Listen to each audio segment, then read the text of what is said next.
ओम शांति, ओम शांति, ओम शांति। आज बाबा कह रहे मीठे बच्चे, तुम्हें साहबजादे सो शहजादे बनना है। साहबजादे यानी हम लोग अभी भगवान के बच्चे बने, बोलते ना सच्चे दिल पे साहब राजी। कौन राजी? भगवान राजी। तो अभी हम सब उनके बच्चे बने, इसलिए साहबजादे हैं। उसके बाद बन जाएंगे शाहजादे, शाहजादे। तो क्या बनने के लिए बाबा ज्ञान दे रहा? बादशाह बनने के लिए, शहंशाह बनने के लिए। तो शाह आया तो अभी हम लोगों को शहजादा बनने का ज्ञान मिल रहा है, साहबजादे सो शहजादे बनने का। इसीलिए याद की यात्रा से अपने विक्रम विनाश करो, किसी और के नहीं। अपने विक्रम विनाश होगा जब हम हल्के होंगे तो दूसरों को भी हल्का करेंगे। प्रश्न है, किस एक विधि से तुम्हारे सारे दुख दूर हो जाते हैं? उत्तर है, जब तुम अपनी नज़र बाप की नज़र से मिलाते हो। नज़र कब चुराते हैं? किसी से नज़र कब चुराते हैं? जब कुछ ना कुछ गलत होता है अंदर में, तभी नज़र चुराते हैं।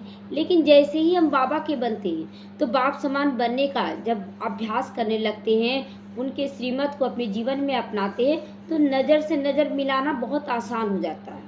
तो बाबा कहता है, जब तुम अपनी नज़र बाप की नज़र से मिलाते हो तो नज़र मिलने से तुम्हारे सब दुख दूर हो जाते हैं। बाबा भी देखता है नज़रों से ही कि कितना ये सच्चाई और सफाई से चल रहा है। क्योंकि अपने को आत्मा समझकर बाप को याद करने से सब पाप कट जाते हैं। बाबा से नज़र मिलाने से बाबा दृष्टि देता है, शक्ति देता है, वरदान देता है, सब कुछ नज़रों से निहाल कर देता है। इसीलिए भक्ति मार्ग में दिखाते हैं ना कि दर्शन करने जा रहे हैं, वैष्णो देवी का दर्शन करने जा रहे हैं। तो लोग आज भी विश्वास करते हैं कि अगर दर्शन कर लेंगे, देवी का दर्शन पड़ जाएगा तो मेरे पाप कट जाएंगे। तो इसीलिए यहाँ पर भी दृष्टि से ही सृष्टि रचा जा रहा है।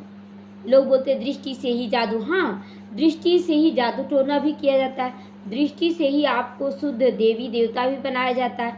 दोनों काम हो रहा है दृष्टि से ही। हमें परखना है कि दृष्टि कौन सी है। यही है तुम्हारी याद की यात्रा। यही याद की यात्रा है, सही दृष्टि और बुरी दृष्टि की परख भी याद की यात्रा है कि कौन सी दृष्टि ममतामयी है और कौन सी। देखिए, आंखों में बहुत सारा भाव छुपा रहता है। गुस्सा का भी भाव आंखों से नजर आ जाता है, प्रेम का भाव आंखों से नजर आता है। तो तुम देह के सब धर्म को छोड़ो, बाप को याद करो। तो बाबा कहता है देह के सब धर्म को छोड़ो। देह का धर्म क्या है? पति पत्नी माँ बाप, ये सब धर्म निभा रहे हैं और निभाते वास्तव में नहीं है अंदर से। वो बाहरी रूप हो गया है केवल कि हम पति हैं, हम पत्नी है, लेकिन वास्तव में अंदर से तो शिकायत भरा हुआ है। पति से पत्नी को शिकायत, पत्नी को पति से शिकायत, बच्चों को माँ बाप से शिकायत। कौन सा रिश्ता परफेक्ट निभा रहे हैं? तो बाबा तो ऊपर से देख रहा है कि कोई भी रिश्ता इन लोग अच्छा से नहीं निभा रहा है। इसीलिए बाबा कहता है देह के धर्म को छोड़ो और अब एक बाप को याद करो, जिससे आत्मा सतो प्रधान बन जाती है, तुम सुख धाम के मालिक बन जाती हो। ओम शांति। शिव भगवानुवाच, अपनी को आत्मा समझ कर बैठो। बाबा बार बार कहता है कि अपनी को आत्मा समझ कर यहाँ बैठना है। बाप फरमाते हैं शिव भगवानुवाच, माना ही शिव बाबा समझाते हैं। आत्मा और परमात्मा का ज्ञान एक शिव बाबा ही समझा सकते हैं, दुनिया में कोई भी नहीं समझा सकता है। बच्चे अपनी को आत्मा समझ कर बैठो, बच्चे कह रहे हैं बाबा, तो बाबा शिव परमात्मा कहते हैं बच्चे। और चाहे जिस उम्र के भी हों आप शरीर से, लेकिन आत्मा रूप में हम उनके बच्चे हैं। तो क्योंकि तुम सब भाई भाई हो, तुम किसी को बच्चे नहीं कह सकते हो। एक ही बाप के बच्चे हो, एक ही बाप से वर्षा लेना है हूबहू, जैसे 5000 वर्ष पहले वर्षा लिया था अब भी ले रहे हो। आदि सनातन देवी देवता धर्म की राजधानी में थे तुम। बाप बैठ सारी बातें समझाती हैं। तुम सूर्यवंशी थी, अर्थात विश्व के मालिक कैसे बन सकते हो, वो अभी समझा रहे हैं। थे और अभी कैसे बन सकते हैं, वो भी ज्ञान अभी बाबा हमें दे रहा है। मुझ अपने बाप को याद करो। बाबा बार बार क्लियर करता है कि मुझ अपने बाप को याद करो। तुम सब आत्माएं भाई भाई हो, ऊंची से ऊंचा भगवान एक ही है। उस ऊंचे सच्चे साहब के बच्चे साहबजादे अभी बने हो। सच्चे साहब के साहबजादे हम लोग बने। कितना अच्छा लगता है ना, भगवान के बच्चे हम साहबजादे हैं। तो यह बाप समझाते हैं, उनकी श्रीमत पर बुद्धि का योग लगाओगे तो तुम्हारे पाप कट जाएंगे। उनकी श्रीमत से बाबा से योग लगाना है, बाबा की श्रीमत से ही बाबा से योग लगाना। तो बाबा का श्रीमत क्या है बच्चे? आत्मा समझो, आत्मा समझकर उस पिता को याद करो, सब दुख दूर हो जाएंगे। बाप से जब हमारी आंखें मिलती हैं तो सब दुख दूर हो जाते हैं। जब हम आंखें मिलाने के लायक बन जाते हैं, हम भी पवित्रता के मार्ग में चल पड़ते हैं, तो उनसे शक्ति मिलना शुरू हो जाता है। आंखें मिलाने का भी अर्थ समझाते हैं बाबा। अपने को आत्मा समझकर बाप को याद करो, ये है आंखें मिलाने का मतलब। केवल ऐसी आंख से आंख देखना नहीं, अपने को आत्मा समझकर परमात्मा को याद करना, वह है याद की यात्रा। इसको योग अग्नि भी कहा जाता है। जब आत्मा समझकर परमात्मा को याद करते हैं, मतलब एक छोटी कम अग्नि पावरफुल अग्नि को याद करती है, उससे विक्रम विनाश हो जाता है। इस योग अग्नि से तुम्हारे जन्म जन्मांतर के पाप जो हैं वह भस्म हो जाएंगे। यह है ही दुख धाम। यहाँ तो सभी दुखी हैं, सभी नरकवासी हैं। तुम बहुत पाप करके आए हो। बाबा क्लियर कर रहा है, हम लोग बहुत पाप करके आए हैं, इसीलिए इसको रावण राज्य कहा गया, क्योंकि सब पापी आत्मा बन गए, कोई पुण्य आत्मा बचा ही नहीं। सत्युग को कहा जाता है राम राज्य। तुम ऐसे समझा सकते हो, भल कितनी भी बड़ी सभा बैठी हो, भाषण करने में हर्जा थोड़े ही है। तुम तो कहते हो ना कि भगवानुवाद, फिर डरना किस बात का? कहीं भी जाते हो, कितनी भी भीड़ है, वहाँ पर भगवान का ज्ञान जरूर देना, सच्चाई का ज्ञान, आत्मा का, परमात्मा का, ड्रामा का, उसमें क्या डरना। शिव भगवानुवाच कहते हो ना, हम सब आत्माएं उनकी संतान हैं, हम सब आपस में भाई भाई हैं। कोई गलत बात तो नहीं बोल रहे हैं। बाकी श्री कृष्ण की कोई संतान थी ऐसे नहीं कहेंगे। श्री कृष्ण की कोई संतान होगी कभी भी? कभी भी श्री कृष्ण की कोई संतान होगी नहीं। नारायण रूप में होंगे तब ना होगा। बिल्कुल, श्री कृष्ण के बच्चे नहीं होते, बच्चे का बच्चा नहीं होता है। जब वो नारायण बनते तब उनके बच्चे होते हैं। तो न इतनी रानियां ही थी, श्री कृष्ण की इतनी रानियां भी नहीं होंगी। ये क्लियर करके सबको समझाना है। श्री कृष्ण का तो जब स्वयंवर होता है तब नाम बदल जाता है ना। देखिए कितना सारा नाम बदलता है श्री कृष्ण का। श्री जब हम संगम युग में हैं, श्रेष्ठ कर्म करते हैं, तो फिर क्या बन जाते हैं? कृष्ण बन जाते हैं, श्री कृष्ण। फिर गोविंद, श्री कृष्ण गोविंद। गोविंद माना रासलीला करना शुरू कर देते हैं, खेल पाल करना शुरू करते हैं, तो नाम पड़ता है गोविंद। फिर हरे मुरारी, जब राधा से हमारा सगाई होता है, कृष्ण का सगाई होता है, तो हरे कहा जाता है राधा को, उनके मुरारी बन जाते हैं, हरे मुरारी। हे कृष्ण श्री कृष्ण गोविंद हरे मुरारी, हे नाथ नारायण। नाथ किसके बनते हैं? फिर लक्ष्मी के से शादी होता है ना, नाथ नारायण नाम पड़ जाता है। फिर वासुदेव, फिर लास्ट में श्री हे नाथ नारायण वासुदेवाय नमः। वासुदेव कहा जाता है श्री कृष्ण के पिता को। तो वासुदेव का ये भी मतलब होता है कि सारी धरती के वो मालिक हैं। हाँ, तो वो तो है, लेकिन फिर श्री कृष्ण के बच्चे बाप पिता बनते हैं ना, तो इसलिए उनको वासुदेव भी कहा जाता है। कि जब वो नारायण बनते हैं उसके बाद उनका एक बेटा होता है जो श्री कृष्ण का ही रूप होता है, तो इसलिए उनके पिता का नाम वासुदेव पड़ता है। दिखाते ना वादेव की और वासुदेव, तो वासुदेव वास्तव में नारायण का ही रूप है, इसलिए पूरा नाम पड़ा है, तो नाम बदल जाता है। हाँ, ऐसे ही कहेंगे लक्ष्मी नारायण के बच्चे, तो श्री लक्ष्मी नारायण के बच्चे थे। राधे कृष्ण ही स्वयंवर के बाद लक्ष्मी नारायण बनते, सगाई के बाद नहीं बनते, स्वयंवर के बाद बनते लक्ष्मी नारायण। तब एक बच्चा होता है, फिर उनकी डिनास्टी बन जाती है, उनकी राजधानी बन जाती है। फिर तुम बच्चों को अब माँ मेकम याद करना है। दे के सभी धर्मों को छोड़ो, बाप को याद करो, तो तुम्हारे सब पाप कट जाएंगे। यहीं पर श्रेष्ठ बनना है, श्रेष्ठ बनना है, तो सारे पाप को कटित करना है। सतु प्रधान बन जाओगे तब तुम स्वर्ग में जाओगे। स्वर्ग में कोई दुख होता नहीं, नरक में अथाह दुख है। सुख का नामो निशान नहीं, ऐसी युक्ति से बतलाना चाहिए। बाबा बोलता है जब सभा में भाषण करते हो तो युक्ति से सारा बात क्लियर करना है ताकि लोग समझें कि हाँ ये सही कह रहे हैं। शिव भगवान उवाच, हे बच्चों इस समय तुम आत्माएं पतित हो। हे बच्चों, हे क्यों लगता है ना जब हम दुखी होते हैं, तो बाबा बोलता है हे भगवान भी हम लोग तभी कहते हैं जब हम दुखी होकर भगवान को पुकारते हैं। तो इस समय तुम आत्माएं पतित बन गई हो इसलिए दुखी हो। अब पावन कैसे बनो, मुझे बुलाया ही है ना, हे पतित पावन आओ। तो पावन होते ही है सतयुग में, पतित होते हैं कलयुग में, कलयुग के बाद फिर सतयुग तो जरूर आना है, कलयुग के बाद सतयुग जरूर आना है। नई दुनिया की स्थापना, पुरानी दुनिया का विनाश होता है। नई दुनिया की स्थापना हो रही है और पुरानी दुनिया यानी पुराने विकारों का, कमी कमजोरियों का, सारी दुख अशांति बीमारियों के कारणों का सबका विनाश कर रहे हैं और बन रहे पतित से पावन। तो गायन भी है ब्रह्मा द्वारा स्थापना। हम ब्रह्मा कुमार कुमारियाँ एडॉप्टेड चिल्ड्रन हैं, अभी गर्भ से तो जन्म नहीं लिए हैं हम लोग एडॉप्ट किए गए हैं ज्ञान द्वारा। तो ब्रह्मा की हम संतान, ब्रह्मा कुमार कुमारियाँ एडॉप्टेड चिल्ड्रन हैं। हम हैं ब्राह्मण चोटी सबसे ऊंचा, इसलिए श्री लग जाता है, श्री तब कृष्ण बनते, श्री कृष्ण। तो विराट रूप भी है ना, पहले ब्राह्मण जरूर बनना पड़े, पहले ब्राह्मण बनना पड़े, ब्राह्मण क्षत्रिय नहीं, हाफ कास्ट ब्राह्मण नहीं, संपूर्ण ब्राह्मण बनना पड़े।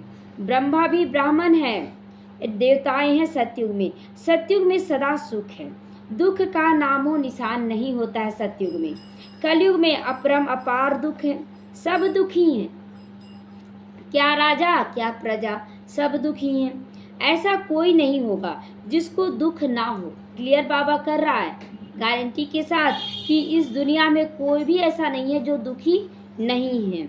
यह है ही रावण राज, यह रावण भारत का सबसे नंबर 1 दुश्मन है। रावण मतलब विकार, हर एक के अंदर 5 विकार भरा हुआ है। कोई कहे मेरे अंदर विकार नहीं है, ये हो ही नहीं सकता है। सतयुग में कोई विकार नहीं होता है, वह है पवित्र गृहस्थ धर्म। अभी तो दुख के पहाड़ गिरे हुए हैं ना, सब पर दुख का पहाड़ गिरता है तभी तो लोग आते हैं, इसलिए किसी को तो बाबा कहता है अभी दुख के पहाड़ गिरे हुए हैं। अभी देखिए दुख अगर किसी का बढ़ता है तो उसमें बेचैन नहीं होना है, समझ लेना है कि अब दुख का पहाड़ गिरा तो जरूर इसका सुख का रास्ता खुलने जा रहा है। इसलिए बहुत स्थिरता से दुख को दूर करना है। और भी गिरने हैं, अभी दुख का पहाड़ थोड़ा बहुत गिरता है ना, चलो हम दूर कर लेंगे, क्या जरूरी आना। जब चारों तरफ से दुख आ जाता है तब वो बोलता है नहीं अब तो हमको जुड़ना चाहिए, और जुड़ता है तो तुरंत बाबा ठीक करने लग जाता है। तो यह इतने बॉम्ब शादी बनाते रहते हैं, रखने के लिए थोड़ी बना रहे, शोपीस थोड़ी हैं कि सजा देंगे। बहुत रिफाइन कर रहे हैं उसको भी, बम को भी बहुत रिफाइन कर रहे हैं। फिर रिहर्सल भी होती है ना, कहीं कहीं उसको दिया मतलब किया बम छोड़ा जाता है कि देखा जाता है, ट्रायल किया जाता है कि ठीक है कि नहीं। तो फिर फाइनल होगा ना लास्ट में, अभी ट्रायल किया जाता है फिर फाइनल होगा। अभी बहुत समय थोड़ा बचा हुआ है, ड्रामा तो अपने समय पर पूरा होगा ना। आपके कहने पर विनाश हो जाए ऐसे नहीं होगा। टाइम पर बाबा को पता है कि कब करना है। पहले शिव बाबा को ज्ञान होना चाहिए, शिव बाबा का ज्ञान सबके अंदर होना चाहिए। कुछ भी भाषण आदि शुरू करते हो तो हमेशा पहले कहना शिवाय नमः। बाबा क्लियर कर रहा है कि ताकि लोग समझे हम लोग शिव बाबा को मानते हैं। ओम शांति कहने से नहीं मानते ना लोग, या बाबा कहने से नहीं, इसलिए नमः शिवाय। क्योंकि शिव बाबा की जो महिमा है वह कोई और जानता नहीं, हमें उनकी महिमा से स्टार्ट करना है। कभी भी भाषण शिव बाबा की महिमा से स्टार्ट करना है। शिव जयंती हीरे तुल्य है, ये बताना है सबको कि शिव जयंती जब होता है ना तो हीरे तुल्य, क्योंकि हमारा जीवन हीरे तुल्य बना देता है। श्री कृष्ण के चरित्र आदि कुछ भी नहीं। श्री कृष्ण का क्या चरित्र, वो तो प्रारब्ध भोग रहा है। चरित्र तो यहाँ ब्राह्मणों का बनता है, ब्रह्मा का बनता है। शिव बाबा अपना चरित्र दिखाते हैं। सतयुग में छोटे बच्चे भी सतो प्रधान होते हैं, बच्चों में कोई चंचलता वहाँ नहीं होती है। श्री कृष्ण के लिए दिखाते हैं, माखन खाते हैं, ये करते हैं, ये सब महिमा के बदले क्या करते हैं, ग्लानि कर देते हैं, चोरी कर लेते हैं, ये सब ग्लानि है ना। आज अगर बच्चे किसी और का खाना चुरा ले, दूसरे घर का खाना, तो कितना हंगामा कर देंगे। और श्री कृष्ण सबके घर का माखन चुराते हैं तो बड़ा अच्छा। तो ये ग्लानि है, वास्तव में माखन चोर नहीं, माखन का मतलब यहाँ गुण चोर है, जो अभी हम लोग चुरा रहे हैं। हम लोग अभी माखन चुरा रहे हैं, सत्युग में चुराने की जरूरत नहीं, वो तो प्रिंस रहेगा। कितनी खुशी में आकर कहते हैं ईश्वर तो सर्वव्यापी, कितना बड़ा गाली देते हैं और बोलते बहुत खुश होते हैं कि भगवान सर्वव्यापी है। तेरे में भी है तो मेरे में भी है, मार काट कर रहे, विकारों में जा रहे, बोलते मेरे में भी भगवान है, झूठ बोल रहे हैं, मेरे में भगवान है। यानी भगवान बैठकर आपको और आगे बढ़ा रहा है पाप करने के लिए। तो यह बड़ी भारी ग्लानि करते हैं, बहुत बड़ा गाली देते हैं। परंतु तमो प्रधान मनुष्य इन बातों को तो जानते नहीं, सोचते तो हम तो बड़ा अच्छा महिमा कर रहे भगवान की, समझ नहीं सकती। तो पहले पहले बाप का परिचय दो, कहीं भी जाते हो शिव बाबा की महिमा करके उनका परिचय देना चाहिए। वो निराकार बाप है जिनका नाम है कल्याणकारी शिव। शिव का मतलब कल्याणकारी, सभी का सद्गति दाता है। वह निराकार बाप सुख का सागर, शांति का सागर, वो दुख कैसे देगा? बोलते हैं कि सब कुछ भगवान ही देते हैं, सुख भी भगवान देते हैं तो दुख भी भगवान देते हैं। कौन ऐसा माँ बाप होगा जो अपने बच्चों को दुख देगा? कोई भी नहीं। तो भगवान कैसे देगा? अब इतना दुख क्यों हुआ, ये भी सवाल है कि दुख क्यों हुआ? क्योंकि रावण राज्य आपके अंदर विकारों ने प्रवेश कर लिया, आपके क्रोध ने परिवारों को बांट दिया, आपके काम विकार ने नारियों को क्या कर दिया, बंधन में बांध दिया कि तुम घर के अंदर बंद रहो। बोलते हैं ना, क्या बोलते हैं, नारी है पर्दे की अधिकारी, जड़ क्या क्या बोला जाता है, जड़ जमीन पर्दे की अधिकारी, मतलब जो भी है नारी को क्या किया, कैद कर लिया गया है। तो रावण है सबका दुश्मन, उसको मारते भी हैं, परंतु मरता है क्या?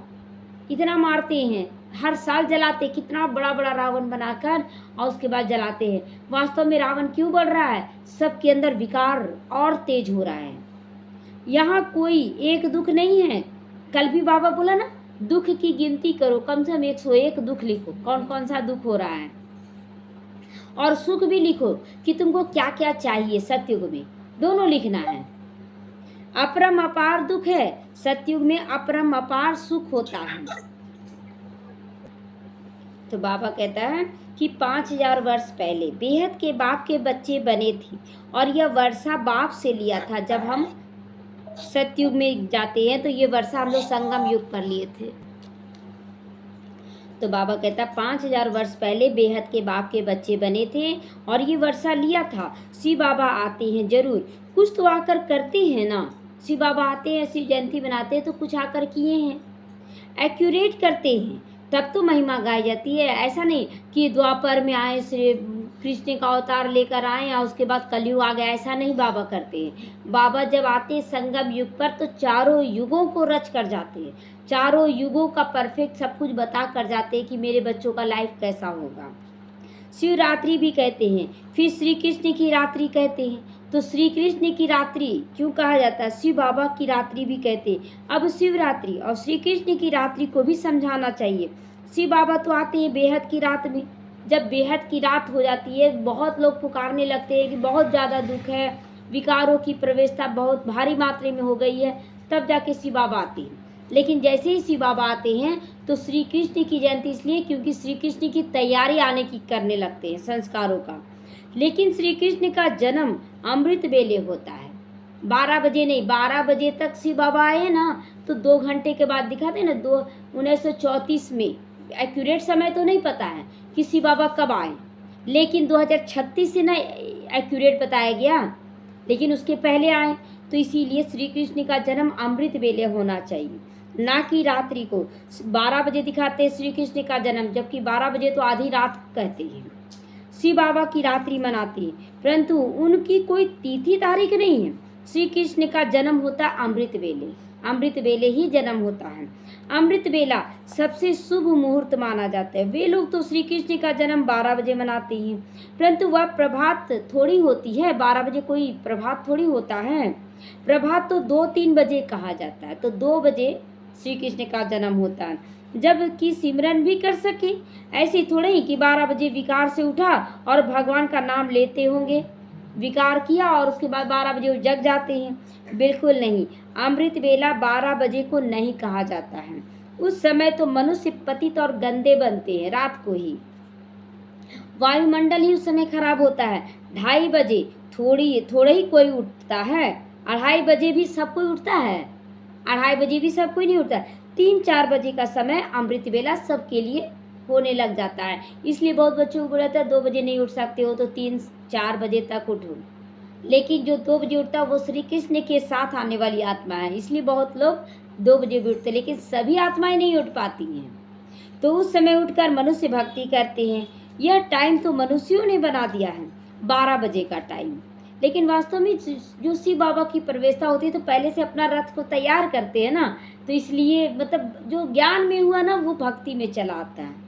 परंतु वह कोई समय नहीं है ऐसे 12 बजे का समय, यहाँ तो 12 बजे फिक्स किया गया है। तो तुम श्री कृष्ण की वेला निकाल सकते हो अब कि श्री कृष्ण का जन्म कब होता है? शिव की बेला कुछ भी नहीं निकाल सकते हो। शिव बाबा कब आते हैं ये नहीं निकाल सकते हैं।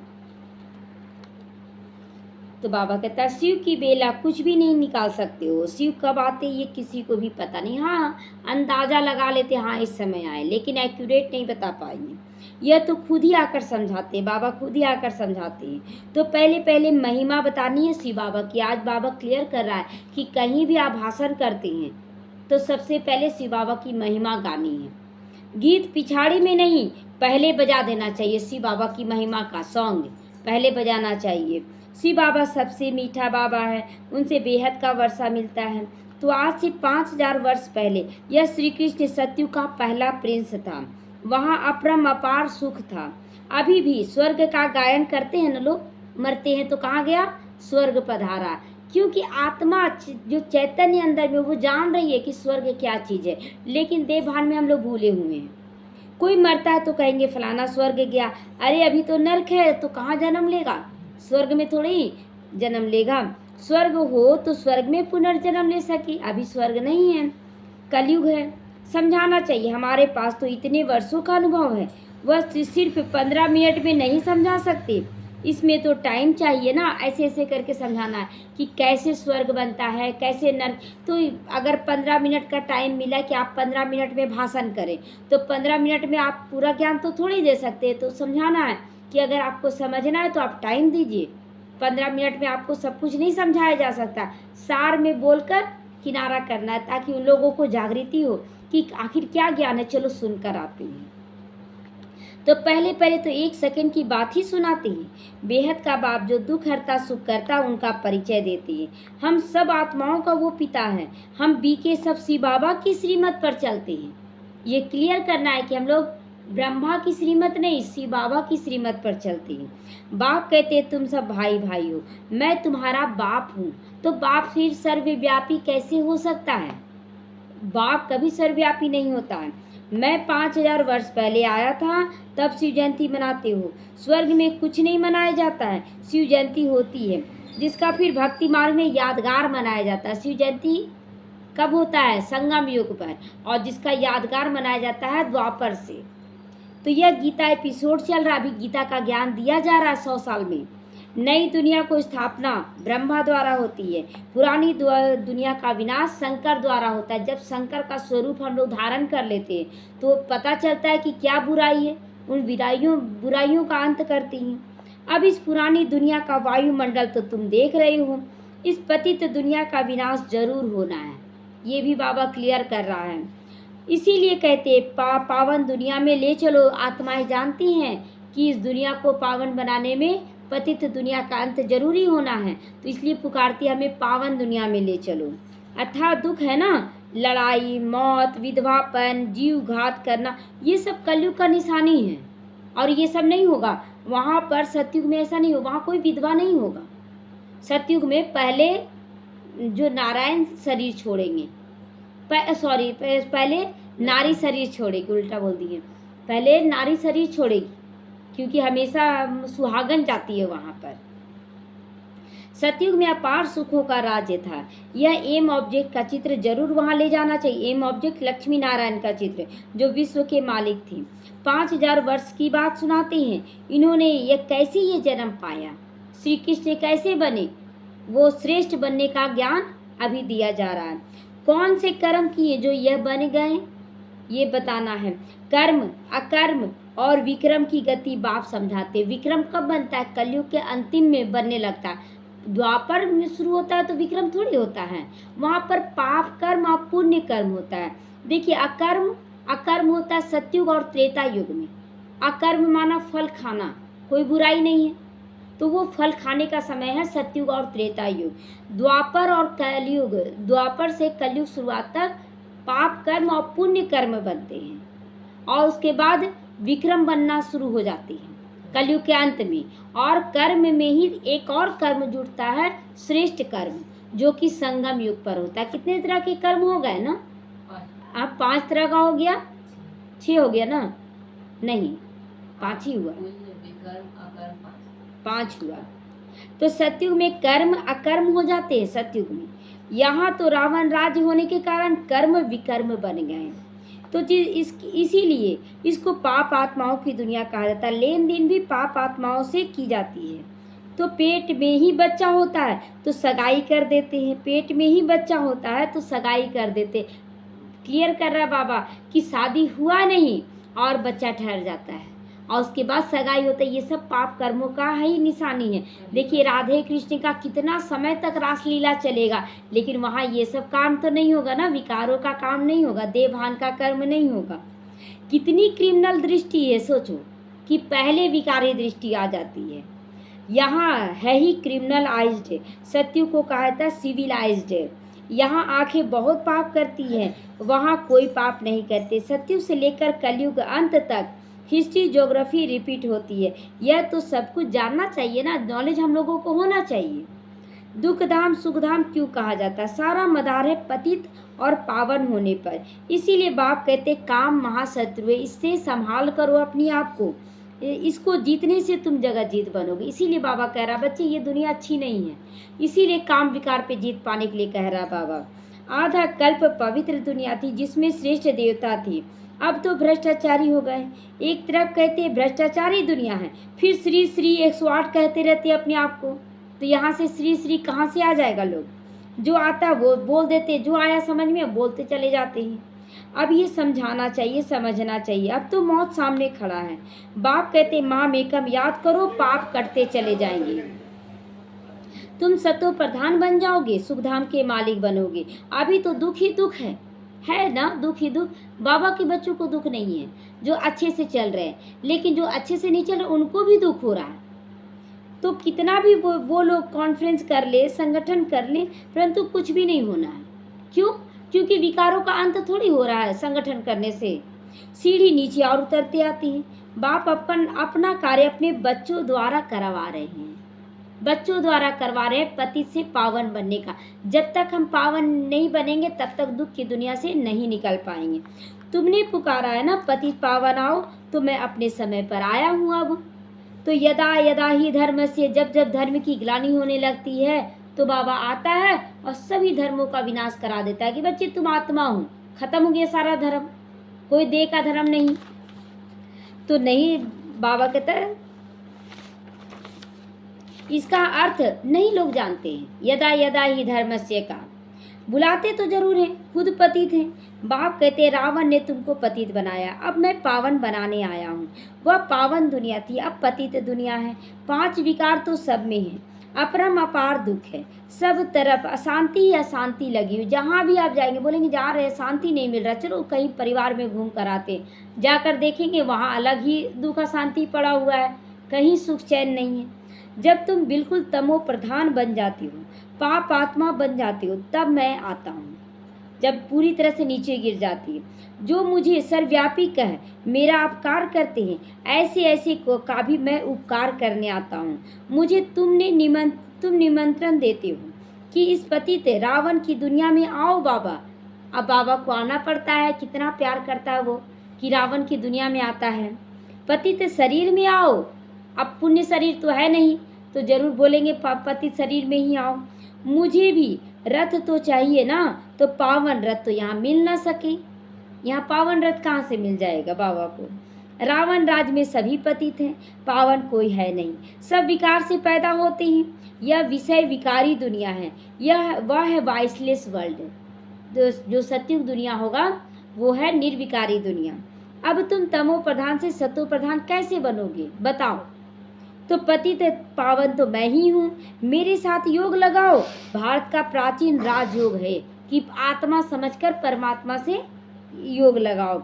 आएंगे भी जरूर गृहस्थ मार्ग में, आएंगे जरूर गृहस्थ मार्ग में। बाबा किसके तन में आएंगे?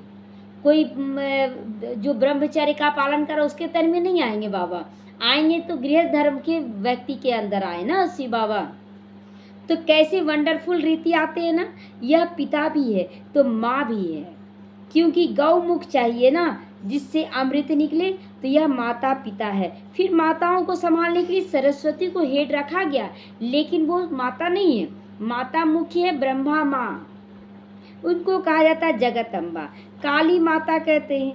ऐसे काले कोई शरीर वाले होते हैं क्या? श्री कृष्ण को भी काला कर दिया, क्योंकि काम चिता पर बैठकर काले बन गए ना, इसलिए काला। श्री कृष्ण कौन बनते हैं? ब्रह्मा बाबा, जो कि काले हैं, विकारी हैं, गृहस्थी हैं। तो यही श्री कृष्ण बनते हैं, तो इसलिए काला चेहरा दिखा देते हैं। श्री कृष्ण ही सांवरा फिर गोरा बनता है। इन सब बातों को समझने के लिए टाइम तो चाहिए ना सबको। ये सब बात आज पूरा भाषण के लिए बाबा तैयारी दे रहा है। कोटों में कोई, कोई में भी कोई की बुद्धि में फिर बैठता होगा ये ज्ञान, क्योंकि सभी में 5 विकारों की प्रवेशता है।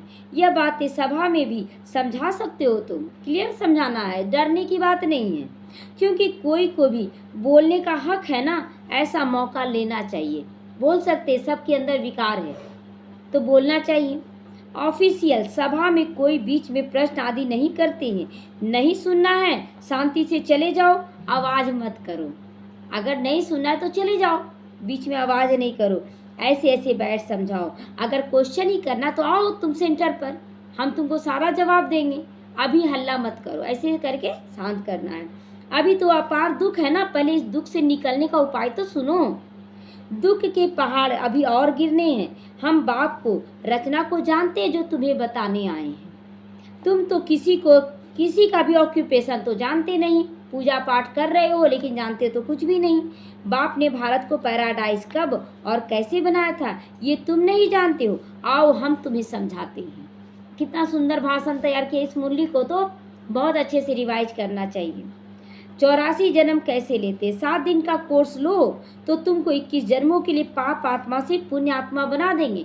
केवल 7 दिन का कोर्स लो। अच्छा, मीठे मीठे सीखी लदे बच्चों प्रति माता पिता बाप दादा का याद प्यार और गुड मॉर्निंग। रूहानी बाप की रूहानी बच्चों को नमस्ते। हम रूहानी बच्चों की रूहानी माता पिता बाप दादा को याद प्यार, गुड मॉर्निंग और नमस्ते नमस्ते। शुक्रिया बाबा, शुक्रिया। धारणा के लिए आज मुख्य सारे कर्म अकर्म विकर्म की गुही गति जो बाप ने समझाई है वह बुद्धि में रख कर पाप आत्माओं से लेन देन नहीं करना है। पाप आत्माओं से लेन देन करने का मतलब धन का भी लेन देन होता है, ये सब लेन देन नहीं करना है पाप आत्माओं से। तो बाबा कहता है कि अब जितना हो सके हाथ को मोड़ो, केवल ज्ञान का लेन देन करो। श्रीमत पर अपना बुद्धि योग एक बाप से लगाना है। सतो प्रधान बनने का पुरुषार्थ करना है, सतो प्रधान बनने का पुरुषार्थ करना है। दुख धाम को सुख धाम बनाने के लिए पतित से पावन बनने का पुरुषार्थ करना है। क्रिमिनल दृष्टि को बदल देना है, क्रिमिनल दृष्टि से आत्मिक स्थिति बना लेनी है कि मैं आत्मा हूँ। वरदान है नॉलेजफुल बनकर सभी व्यर्थ के प्रश्नों को यज्ञ में स्वाहा करने वाले निर्विघ्न बनो। जब नॉलेजफुल आप बन जाते हैं तो सारा व्यर्थ का प्रश्न समाप्त हो जाता है और उसके बाद आप नॉलेजफुल बनकर पावरफुल बन जाते हैं, योग लगाने लगते हैं परमात्मा से। योग लगाने के बाद शक्ति आता है तो आप निर्विघ्न बन जाते हैं। जब कोई विघ्न आता है तो क्या क्यों के अनेक प्रश्न चल जाते हैं। क्यों चलते हैं? क्योंकि ज्ञान नहीं है। प्रसन्न चित्त बनना अर्थात परेशान हो जाते हो। नॉलेजफुल अगर बनते हो तो यज्ञ के सभी व्यर्थ प्रश्नों का स्वाहा कर दो तो आपका टाइम बचेगा और दूसरों का भी टाइम बच जाएगा। क्या क्यों कैसे क्वेश्चन कब आया? जब ज्ञान नहीं है। ज्ञान मिल गया तो कोई भी क्वेश्चन नहीं। तो इससे सहज ही निर्विघ्न बन सकते हो। कोई विघ्न नहीं। जान गए कि अगर कोई हमें गाली दे रहा है तो जरूर हम पिछले जन्म में दिए हैं, तो आप शांति से उससे काम निकालेंगे। और नहीं जानने के बाद आप भी गाली देना शुरू किए तो लड़ाई बढ़ जाता है, उससे आप ही दुखी होते हैं। तो निश्चय पहले करो इस ज्ञान पर अपने पिता पर, और विजय जन्म सिद्ध अधिकार है, इसको ले लो। इस स्थान में रहो तो कभी परेशान नहीं रहोगे। क्या कि मैं निश्चय बुद्धि निश्चिंत आत्मा हूँ और विजय मेरा जन्म सिद्ध अधिकार है। मेरी विजय निश्चित होगी अगर हम अच्छा कर्म करते चले जाएंगे तो। स्लोगन है सदा उत्साह में रहना, दूसरों को भी उत्साह दिलाना, यही ऑक्यूपेशन हमारा है। खुद भी उमंग उत्साह में और दूसरों को उमंग उत्साह में लाना है। ऐसा नहीं हम तो आ गए, अब दूसरा समझे अब बाबा जाने, मेरा काम था ज्ञान दे देना, हो गया। आप केवल प्रजा तैयार किए, ज्ञान देने के बाद केवल प्रजा तैयार किए। अगर किसी भी आत्मा को आप एक्यूरेट बाबा का नहीं बनाते हैं तो वो केवल प्रजा बना।